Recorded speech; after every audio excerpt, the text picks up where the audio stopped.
Alright, it's 4 a.m. and I'm pretty tired, but I've been wanting to do this for a bit. So, the whole Carson situation, huh?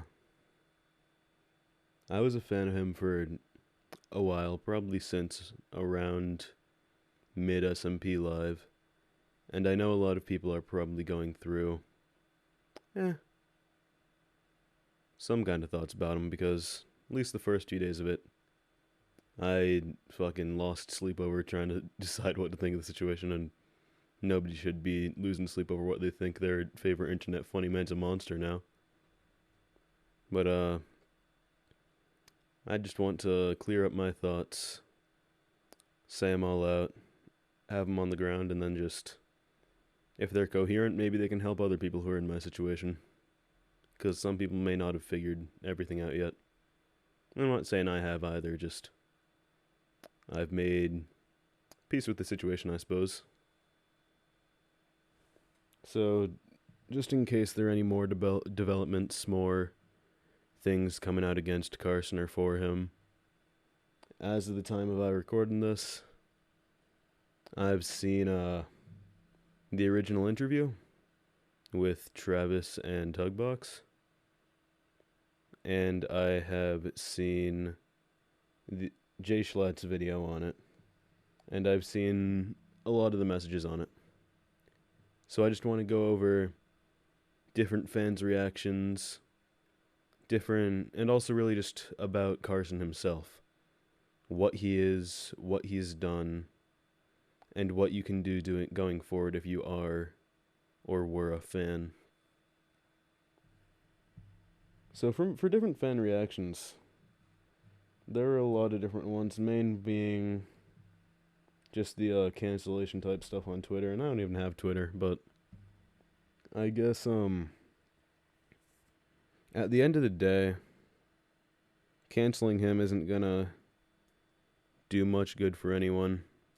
I mean, I suppose it is gonna make him have to take that step back that he wanted to take in March. Speaking of, I should probably explain the whole situation in case someone doesn't know. So, back in March and before, during the SMP Live days, Carson used his power to sexually manipulate underage girls. They were only 17, though. Both Hugbox and Jay Schlatt have gone on record saying they don't think he's a pedophile, so that's one thing that you shouldn't be saying. Because really, that's using a crutch for your argument. You don't need that. If you're going on, like, Twitter, or, like, talking to people saying, oh, call me Carson's a pedophile, you don't need to say he's a pedophile to say he's a terrible person. Whether he meant to or not, he manipulated everyone around him and those people he sexually exploited. And so, to add to the situation, back in March, the whole thing that everyone thought was the Katarina situation made him step back, but it was actually this. He talked to all the members of Lunch Club at the time and just said, hey, I've been sexting underage girls, I guess, and that he wanted to stop, or something like that. Well, he just told them. He didn't say he wanted to stop. He might have. No one's had an actual transcript or anything. And so after that, a few different people cut all ties with him, among them Hugbox himself. I think Travis is one of them, and Slimesicle.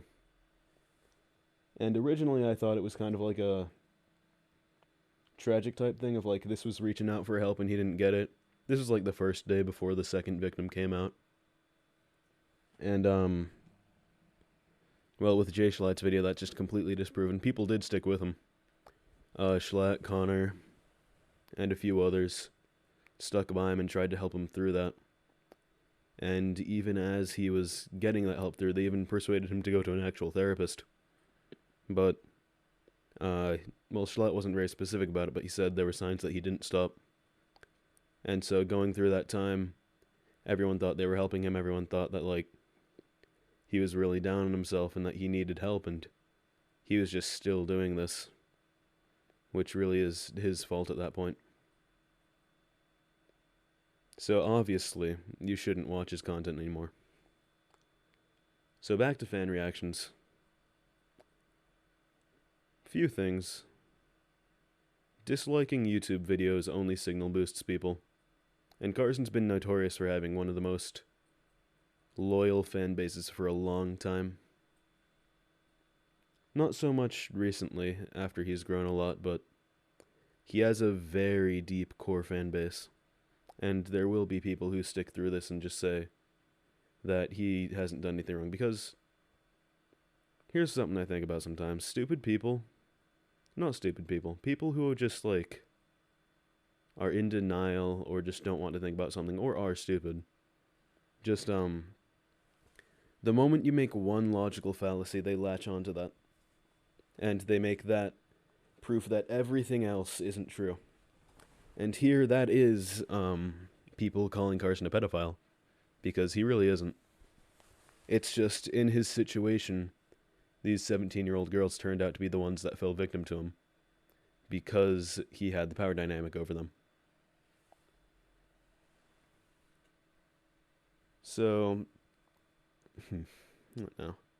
A few fans, when his Discord server was shutting down, one striking quote I saw was something like, if this bullshit, I think this is the direct quote, if this bullshit ruins Carson's career, I will legitimately kill myself.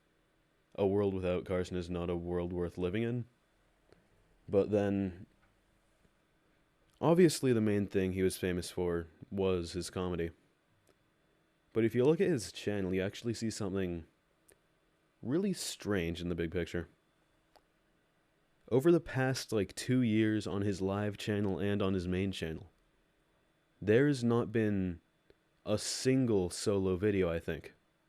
I mean, correct me if I'm wrong, but the majority of his uploads are all with the people he surrounded himself with, and these are the people he manipulated and made life a living hell for the months after he came out to them.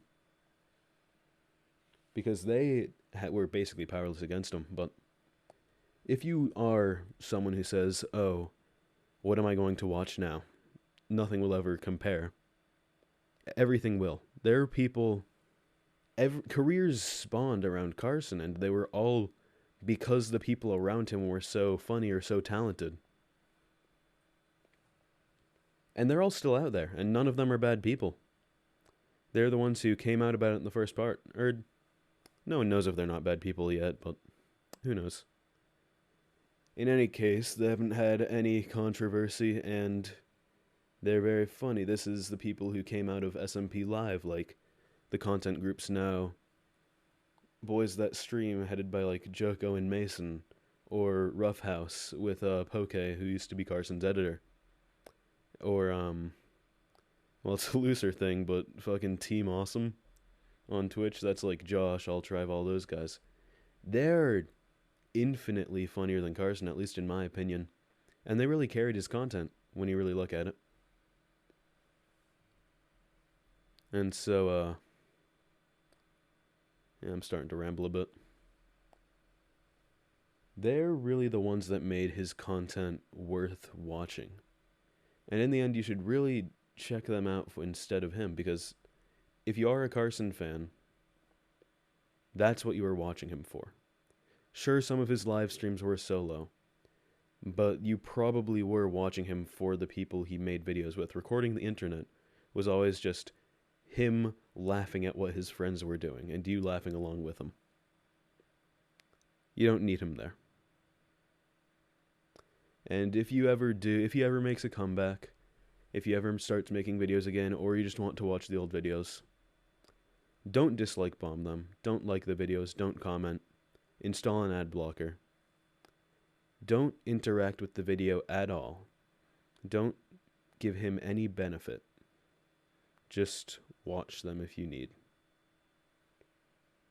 There's I've reflected a lot on the relationship between an artist and their art for a while. Because, one viewpoint that I think is pretty valid is that a YouTuber's videos are really should put a catalog of art, for lack of a better word, and more kind of like what they do, and literally everything about them can be encompassed in their videos. At least their online personality. Of course, not them in real life. And so... Ah, fuck, I lost my train of thought. Hold on. Right. You ever seen one of those things where it's like, hey, check out this painting. Hey, you just appreciated a work of art by Adolf Hitler. Seeing that painting doesn't benefit Hitler at all. It doesn't do anything for him.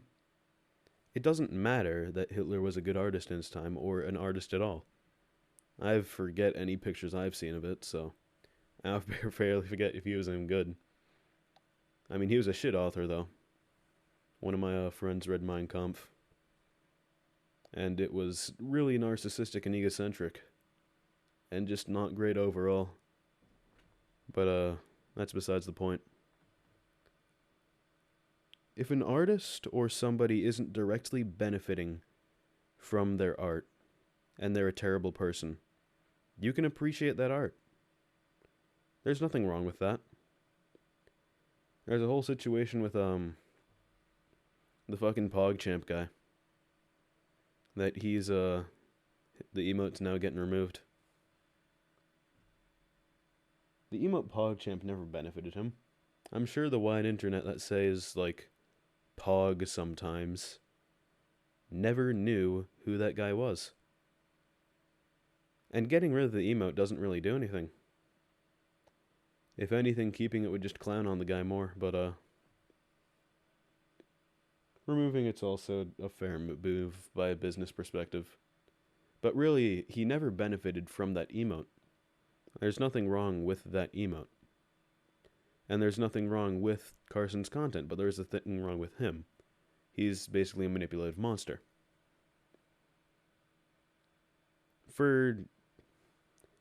Obviously, I'm not a part of any of this. This is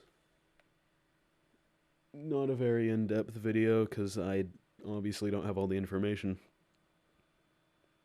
But if you're really here for context, there's a lot of talk about how Hugbox, or Noah from Lunch Club, has been kind of dropping hints about this for a long time. But I'm sure a lot of people don't know exactly where these hints are. They might have seen like 1 or 2 tweets, and that's it, in some like random ass compilation about the situation. But really what he's referring to when he said that he was trying to make people aware beforehand, let him down easy, was his little podcast series he did, 00, which was really good. If you're only looking for it for, it explains the situation much better than me. Episode 004, rather. Egg-shaped evil. It uses, it basically lays out this whole situation, but in hypotheticals. People abusing their power, looking at it as a concept. When people get into power, how they abuse that power. Using Jeffrey Epstein as an example, actually. And really watching it back, every hypothetical thing he was saying, it was about Carson. And then, if you want to know how the people around him felt about it, well, Noah obviously doesn't speak for them all, but 005, Advice for Aspiring Assholes. If you look at that one, that is a powerful video. You should really go and watch that. He, with the context of this Carson situation, it really makes me feel for the guy. And really, my heart goes out to not only the victims, but everyone who was basically manipulated and silenced for so long by Carson. The YouTubers around him and all those guys. Because they were made to just keep on benefiting him without even knowing. You could see the shift when he came back after the Caterino situation. He did videos with different people. People from Lunch Club showed up less and less.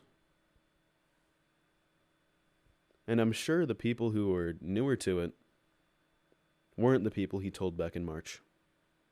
These are the people like Krinios, who he just downplayed it once it started going I guess viral for lack of a better word. I hate that word.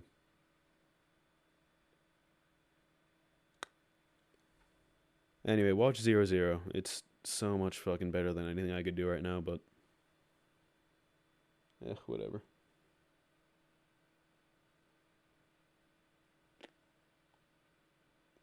I'll watch this back. If it's coherent, I'm just gonna might be a black screen, might edit some pictures behind it or something, but I'll put links to all the content groups I talked about. Oh, another one is if you like Slimesicle, he and the Just Roll With It crew, Narwhal was in a lot of old Carson videos. They're really funny. You can find them on the Just Roll With It Twitch team, I think. Kinda like Team Awesome for Altrive and Josh and those guys. Yeah, if this is going to turn out to be a video, I'll put links to Roughhouse, Boys That Stream, Just Roll With It, Team Awesome, and 00, of course. Yeah, that's about it. Sorry if it's rambling, it's about 4:20 now, and I should be off to bed. Bye.